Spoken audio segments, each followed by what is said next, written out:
Mambo vipi mtazamaji popote pale ulipo, mimi natumai uko salama na vizuri kabisa. Hii ni Double Updates, mimi naitwa Mr. Double J na mara nyingine tena tumepata nafasi ya kupiga story na The Bold. Mimi namuita Kevin Udor.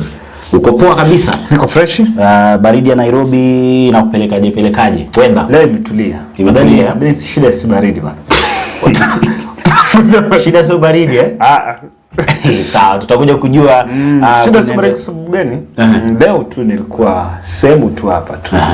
Nikafika ni mchana saa 7 lakini watu wanaota watu wana jiko fulani na ni saa 7 jua inachomoza baba.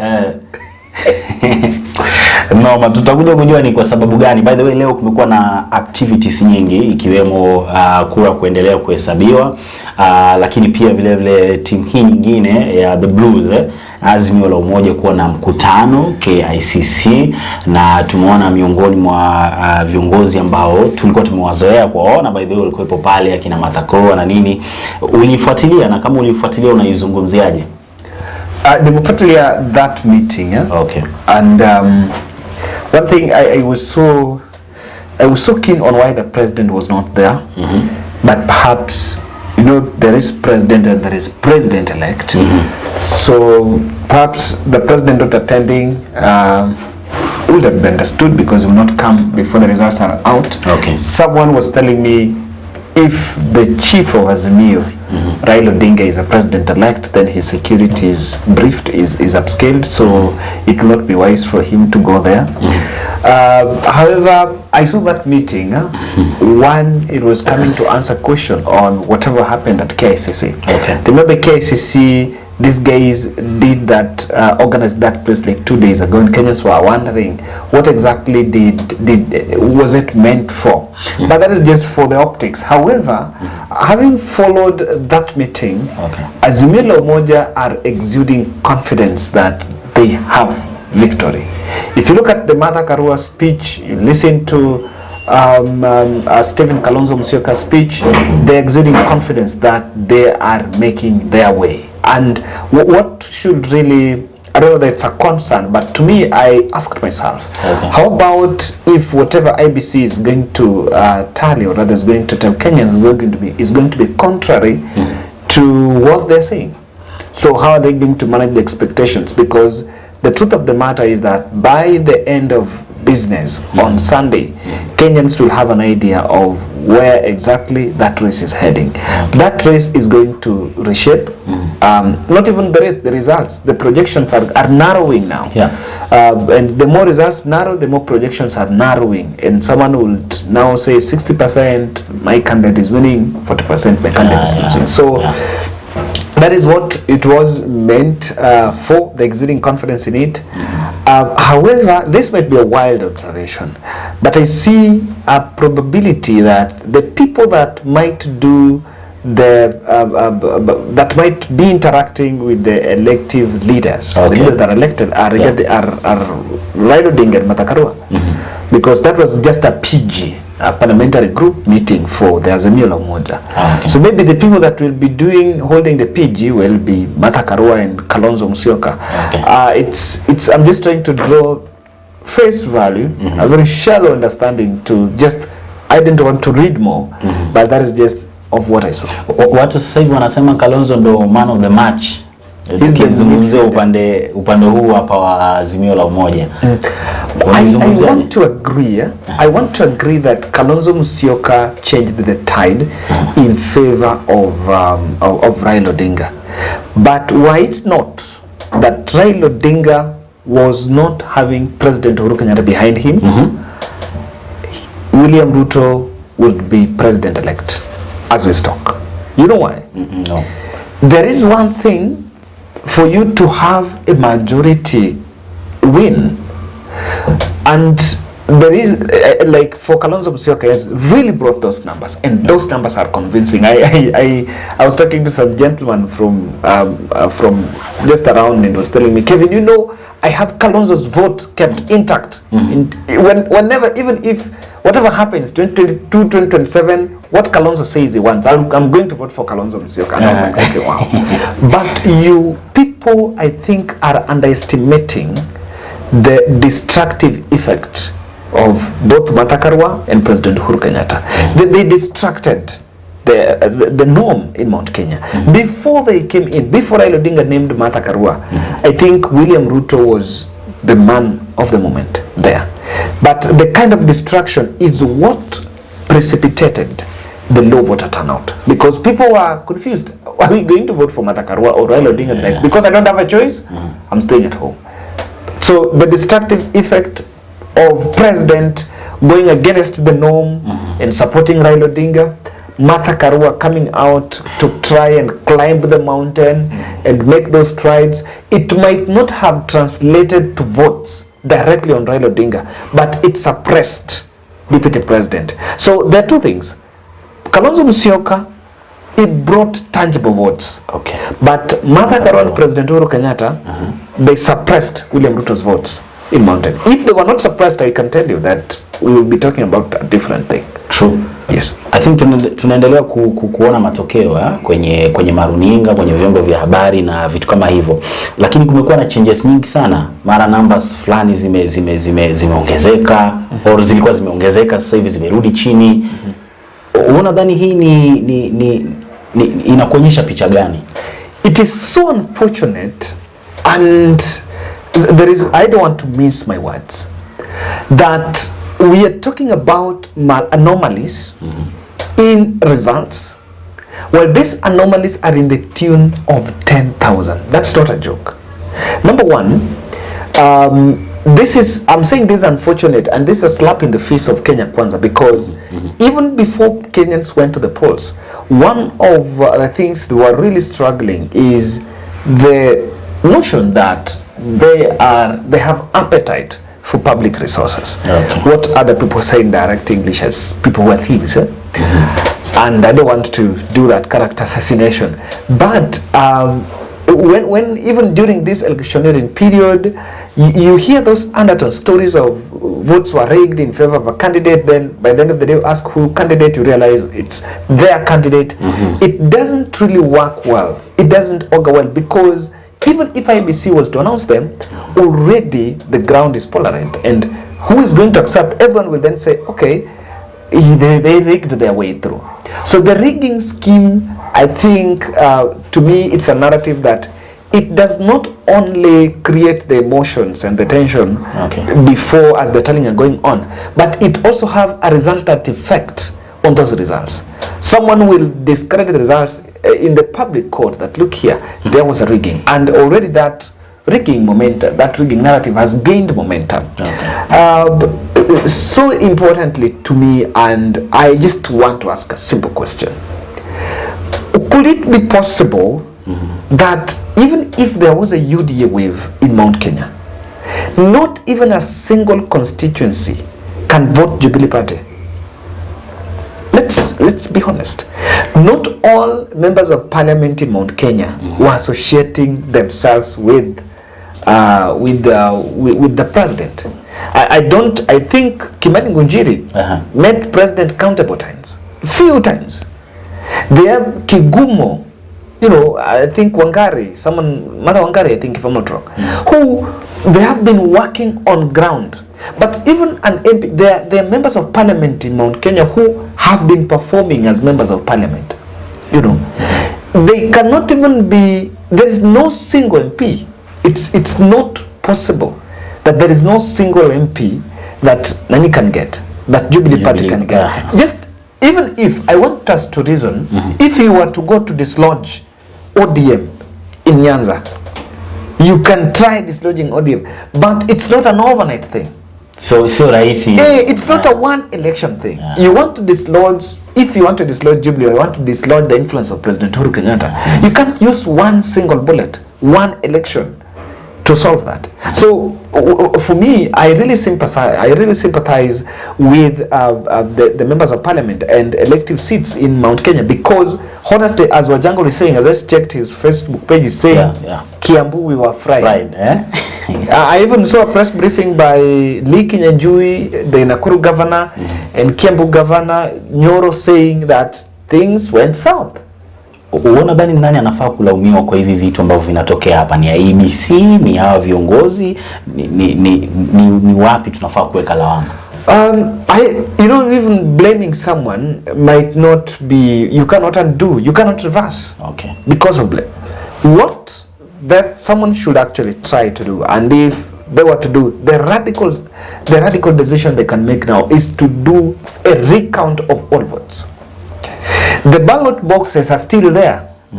Even if someone now might start tampering, but never know, maybe someone can start some tampering. But if you just order recount, challenge, go court, order recount, let's do a recount, you will be shocked. There will be it will really come out to show massive malpractices. A lot of fishy businesses, fishy things that were done in those ballot boxes, because the ballot boxes are there. You can still go, or you can even have a by-election. Even though the challenge is having a watertight evidence. Watertight evidence. On the part of whose laxity, it's not more of a complaint, but it's more of a laxity. Because as I once say, even if you have a constitution, chapter 6 still speaks about the ethics. But chapter 6 cannot prescribe the behavior of a human being.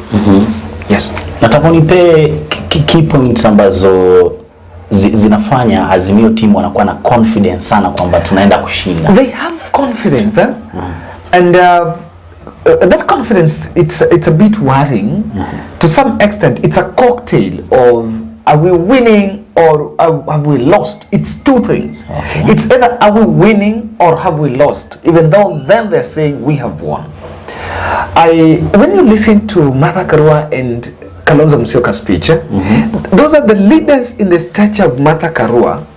That meeting cannot be called without the blessings of President Uhuru Kenyatta and Raila Odinga. And Martha Karua cannot go to that podium. She was a running mate. A leader in the stature of a running mate cannot go to that podium and say, we've won, just to wipe emotions. I don't see Martha Karua in that.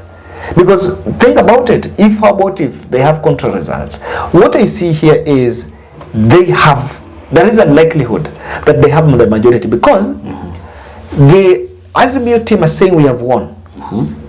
Kenya Kwanza team are saying same thing, we have partially won. They say Azimio is we have won.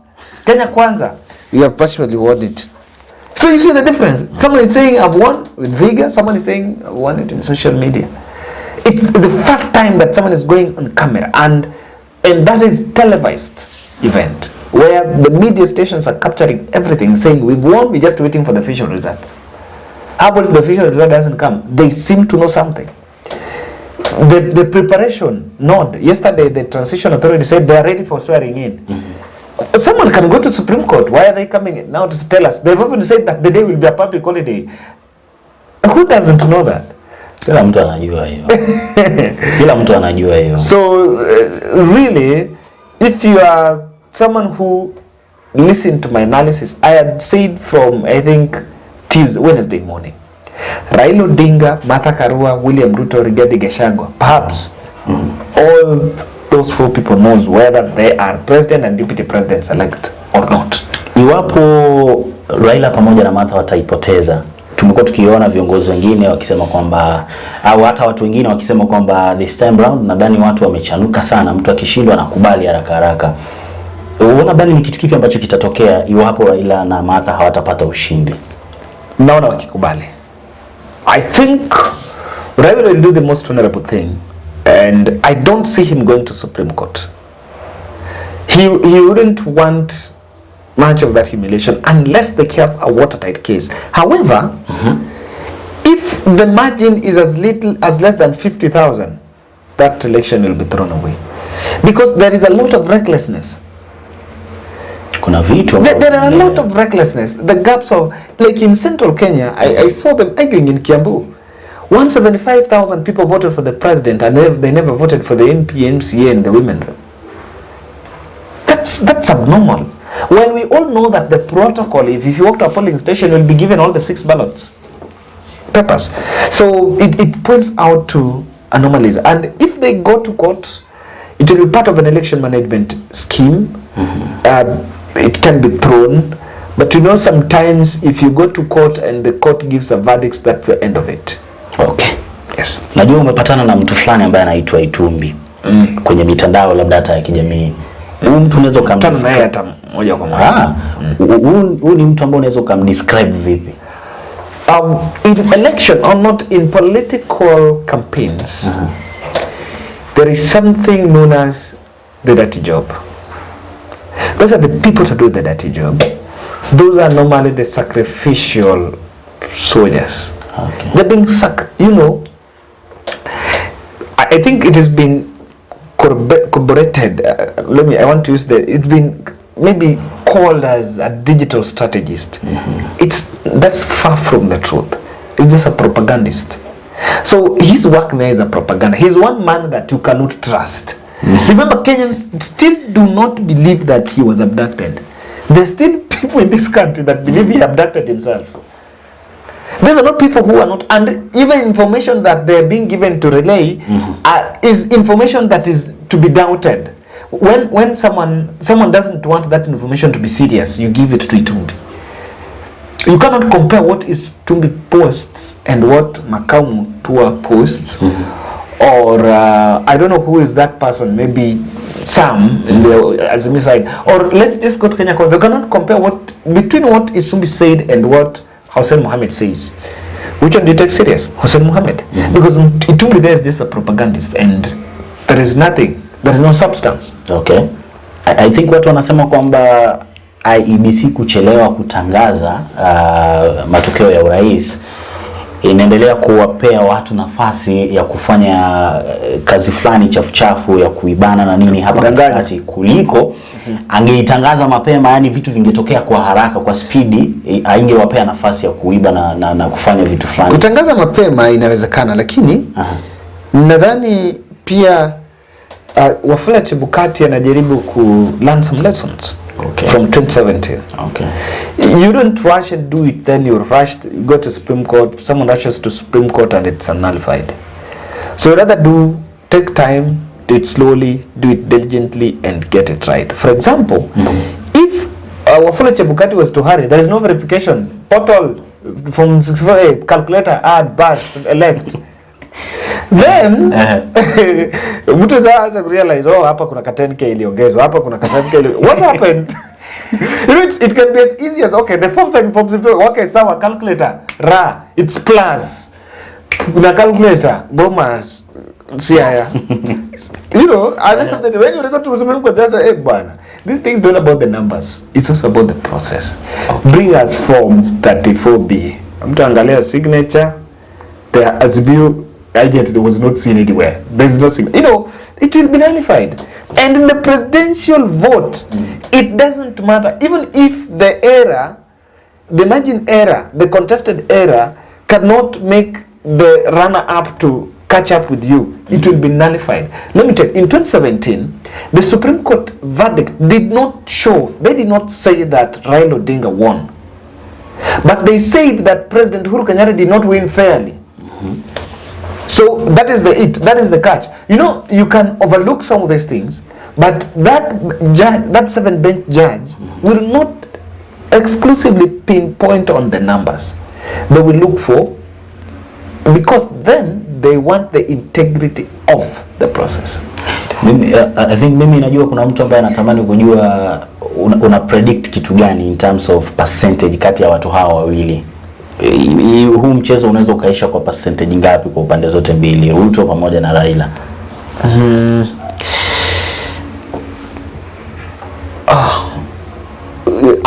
Unauliza kama na what I prediction tu ya percentage.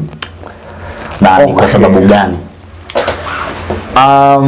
For me, by the end of it, if you ask me, I think Raila Odinga has 51%. I'm not sure about what William Ruto have. Okay. But I have an idea. It can't get to 51%. Whether Ruto will fall to 46 or 47 or 34, I don't know. But I feel Raila Odinga will have 51%. So if you think 51% plus one vote will make him the president, then tengeneza suti. Kila kijitaka sawa maneno yako ya mwisho kwa labda watu ambao wanatazama, labda kitu kingine ambacho unaweza kuongezea? Kitu ambacho naweza kuongezea ni kwamba at the end of the day, what will matter is the vote that was casted at the polling station is counted. So don't complain about the delay. Don't be so wary about how long it's taking.